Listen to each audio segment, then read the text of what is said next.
Okay, இப்போ நாங்கள் செய்த கேசரி ரெடி ஆயிட்டுது. இப்போ அதை நாங்கள் ஸ்லைஸாக வெட்ட போகிறோம்.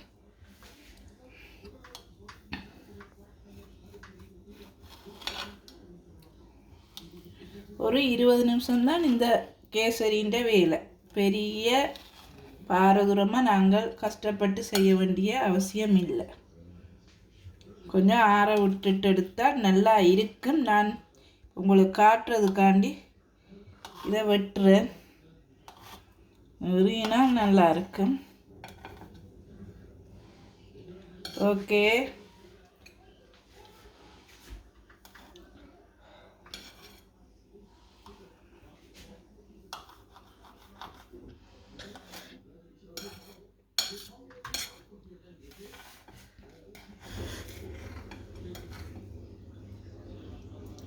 ஓகே, இப்போ ஓகேயாக வந்திருக்குது பாருங்க. எங்களுடைய கேசரி ரெடி. ஓகே, பிடிச்சிருந்தால் லைக் பண்ணி விடுங்க, சப்ஸ்கிரைப் பண்ணி விடுங்க. குட்.